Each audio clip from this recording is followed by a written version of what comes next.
Bonjour à tous, dans cette première vidéo du corrigé du premier contrôle d'analyse réelle, on va, sans grande originalité, corriger le premier exercice du sujet A. Il s'agit d'étudier une suite donnée par un égale sinus de moins 1 puissance n plus 1 fois npi sur 2. On va devoir déterminer l'ensemble d'adhérence de cette suite dans R bar et en déduire sa limite supérieure et sa limite inférieure. Bah, c'est parti. Alors d'abord, qu'est-ce qu'on peut dire de UN? Un truc qu'on peut remarquer en premier, c'est que vous n'êtes pas obligé, ça change pas grand-chose de ne pas le remarquer, ça simplifie très légèrement les calculs, c'est que sinus est une fonction impaire, et par conséquent, sinus moins x, ça fait moins sinus x. Et du coup, quel que soit moins 1 puissance n plus 1, que ce soit égal à 1 ou à moins 1, UN en fait, on peut le réécrire comme moins 1 puissance n plus 1 fois sinus de npi sur 2.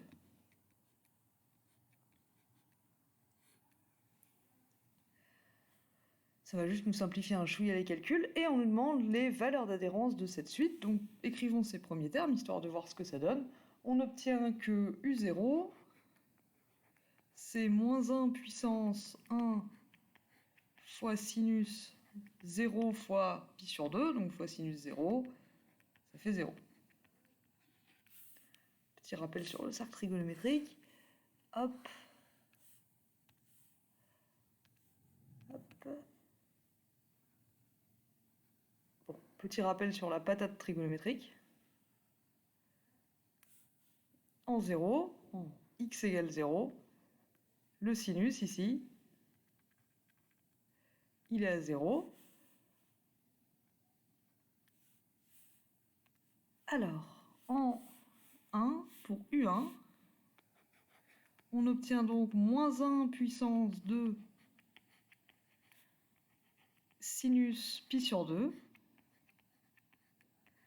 Et sur le cercle trigonométrique, quand x égale pi sur 2, c'est qu'on est rendu ici, donc le sinus c'est 1. On a donc ici 1. U2 c'est moins 1 puissance 3 sinus de 2pi sur 2, donc sinus pi. Et quand x égale pi, on a ici le sinus, ça fait à nouveau 0. U4, ça nous fait du moins 1... U3, pardon, ça nous fait du moins 1 puissance 4 sinus à 3pi sur 2. Et en 3pi sur 2, on est là. Le sinus, il fait moins 1. Donc on a moins 1 puissance 4 fois moins 1, moins 1. Ok, U4. Ça nous fait moins 1 puissance 5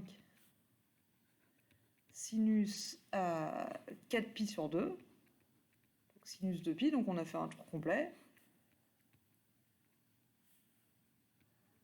Moins sinus de pi.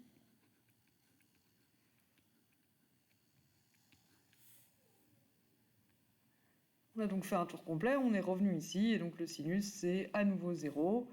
Et je pense que vous commencez à voir ce qui va se passer. On va en fait tourner comme ça, autour du cercle, en passant par ces 4 points. Et du coup, la suite, elle va prendre successivement 3 valeurs, 0, 1, 0, moins 1, 0, 1, 0, moins 1, etc. etc. U5, juste maintenant, je vais commencer à l'écrire, ça nous fait moins 1 puissance 6 sinus 5pi sur 2. Sinus 5pi sur 2, c'est pareil que sinus pi sur 2 plus 4pi sur 2. Sinus pi sur 2 plus 2pi. Comme sinus est 2pi périodique, ça nous fait sinus pi sur 2 qui nous fait à nouveau 1. Etc. etc. etc. Alors, qu'est-ce qu'on en déduit sur les valeurs d'adhérence de cette suite? On voit qu'elle va avoir 4 sous-suites. Enfin, 3, mais ça sera plus facile d'en écrire 4. Oh, quoique. 1 Un coup sur 4, on est ici. Et le sinus fait 0. Un coup sur 4, on est en pi sur 2. Et le sinus fait 1. Un coup sur 4, on est en pi. Et le sinus fait à nouveau 0. Et un autre coup sur 4, on est en 3 pi sur 2 et le sinus fait moins 1. Ok, il n'y a plus qu'à l'écrire. Alors, quelles sont les sous-suites qui vont fonctionner? Déjà, quand est-ce qu'on est en ce point-là? Alors, je sais qu'ici, on pourrait séparer d'une part les paires, les impairs, et d'autre part, à l'intérieur des impairs, faire 2 sous-cas en fonction du reste dans la division par 4. Mais une autre façon de faire, c'est de remarquer qu'en fait, il y a en quelque sorte, même s'il y en a 2 qui prennent la même valeur, 4 situations différentes ici. Les 2 fonctionnent. Donc on peut remarquer que pour tout cas appartenant à n, U4K, c'est égal à moins 1 puissance 4K plus 1 fois le sinus du coup de 4K pi sur 2, c'est-à-dire moins sinus 2K pi égale 0. Donc la sous-suite U4K de UN,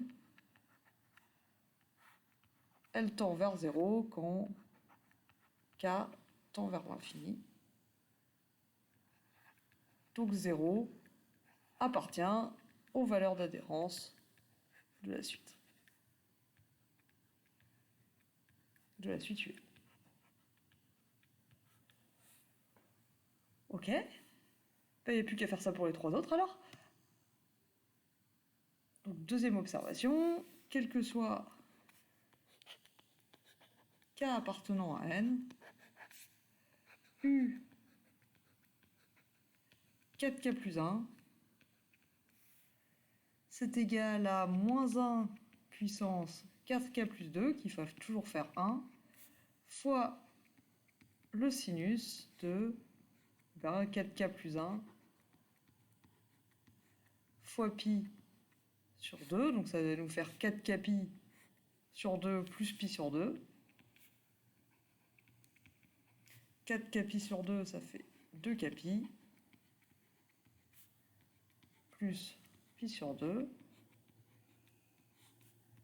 Et la fonction sinus est toujours de pi périodique, donc ça c'est jamais que sinus pi sur 2.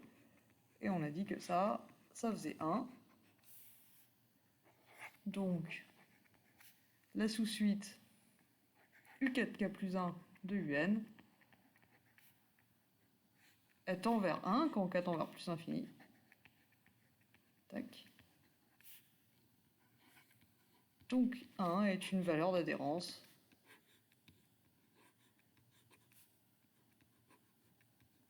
de UN. Ok, maintenant, pour tout cas appartenant à N, U4K plus 2, devinez quoi, ça va toujours prendre la même valeur. Ça va nous faire moins 1 puissance 4K plus 3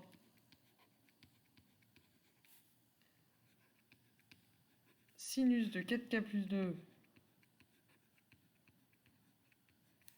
fois pi sur 2. Donc à nouveau, on va séparer ça en 4K pi sur 2, c'est-à-dire 2K pi plus 2 pi sur 2, c'est-à-dire pi. 2K pi plus pi. Comme la fonction sinus est 2 pi périodique, ça nous fait moins sinus pi. Et sinus pi, ça fait 0. Donc la sous-suite U4K plus 2, elle tend vers 0. Et ça nous dit que 0 est une valeur d'adhérence de UN dans R bar.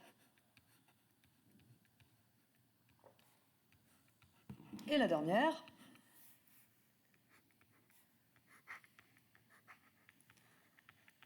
bon, on savait déjà que 0 était une valeur d'adhérence de UN. Mais il faut qu'on couvre ce cas-là pour être sûr à la fin de ne pas avoir laissé un cas en suspens. Et nouveau, une autre façon de faire, c'est de séparer d'une part les entiers pairs et d'autre part les entiers impairs. Pour tout cas dans n, on peut considérer la sous-suite u phi de k, c'est u4k plus 3. Ça nous fait moins 1 puissance 4k plus 4 fois le sinus de 4k plus 3 fois pi sur 2, qu'on sépare en sinus le moins 1 puissance 4k plus 4. Il fait 1, et ça nous fait sinus 2k pi plus 3pi sur 2, c'est la même chose que sinus 3pi sur 2, par 2pi périodicité de la fonction sinus, et sinus 3pi sur 2, ça fait moins 1. Qui tend vers moins 1, quand k tend vers plus l'infini. Donc moins 1, c'est aussi une valeur d'adhérence de un. Donc à ce stade, on a montré qu'il y avait au moins 3 valeurs d'adhérence de un. On a montré qu'il y avait 0, 1 et moins 1.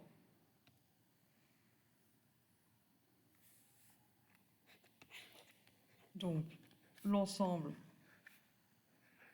0, 1, moins 1 est inclus dans l'ensemble des valeurs d'adhérence de la suite UN. Et réciproquement,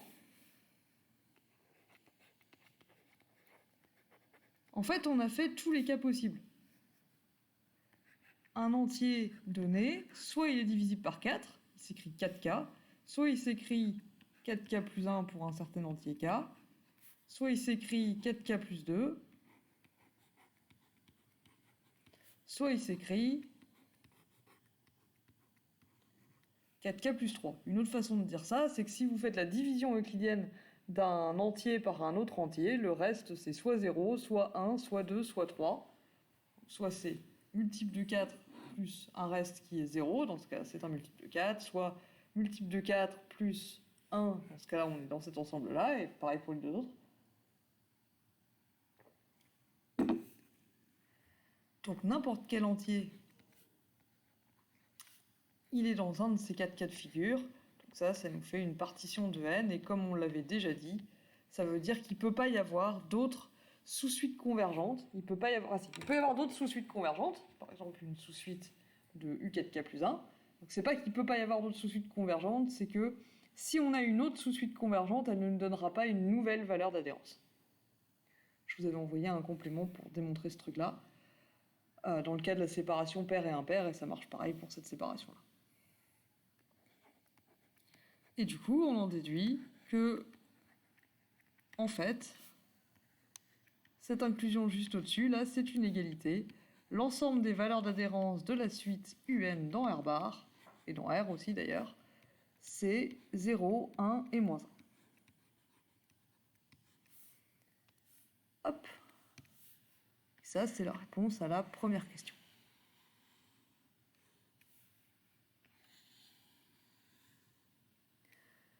Ensuite, on nous demande d'en déduire la limite supérieure et la limite inférieure de UN. Alors, on pourrait revenir à la définition, mais on sait aussi que ce n'est pas nécessaire, puisque la limite supérieure, c'est la plus grande valeur d'adhérence.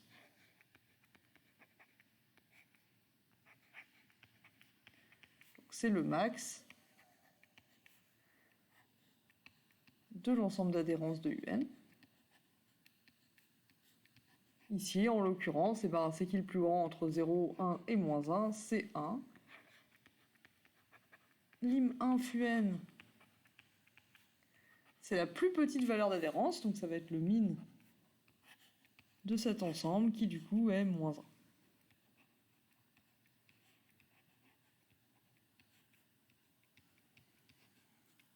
Donc une remarque rapidement, en fait on peut aussi le faire avec la définition.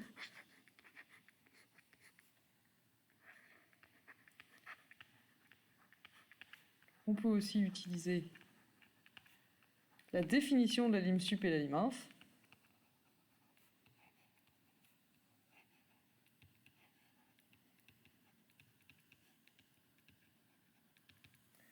Pour ça, en fait, ce qu'on fait, c'est que pour un entier n, on pose l'ensemble, comment on l'avait appelé, je veux dire, grand UN, non, on va pas voir la différence avec mes petits u, grand xn, c'est l'ensemble de tous les termes à partir du nème. Donc dedans il y a un plus 1, un plus 2, etc. Et en fait ce qu'on a remarqué, c'est que finalement la suite un elle prend que 3 valeurs et elle s'arrête jamais de les prendre. C'est-à-dire un coup sur 3 ça fait 1, un coup sur 3 ça fait moins 1, un coup sur 3, un coup sur 4 ça fait 1, ça fait 0 ou ça fait moins 1. Ce qui veut dire que dans cet ensemble-là,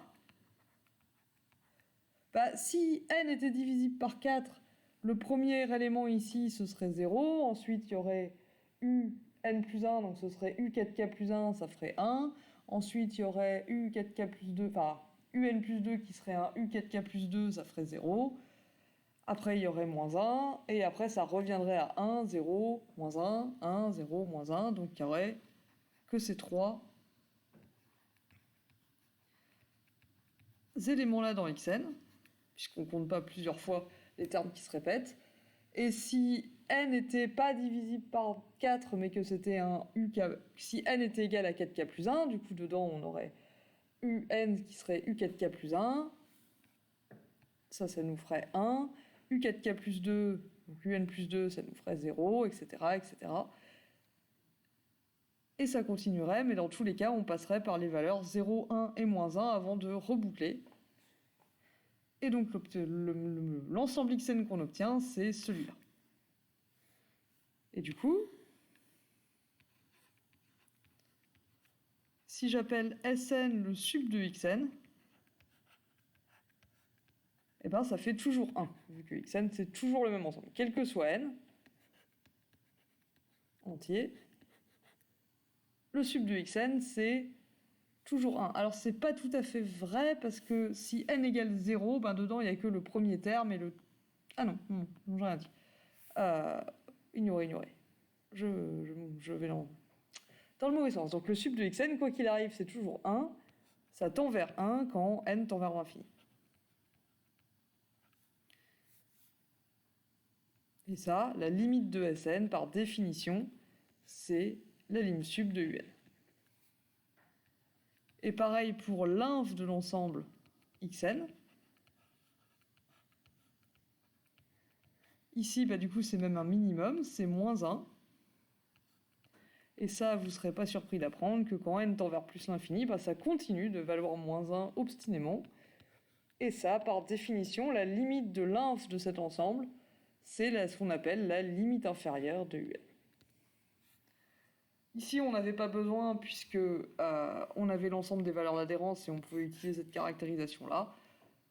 Mais c'est pas ça vraiment la définition de la lim sup et de la lim inf. La définition, c'est ça. Alors ici, il se trouve que comme la suite un ne prend que 3 valeurs, l'ensemble xn qu'on se retrouve à étudier, c'est le même que l'ensemble d'adhérence, mais ça, c'est évidemment pas systématique, comme on a vu avec d'autres exemples.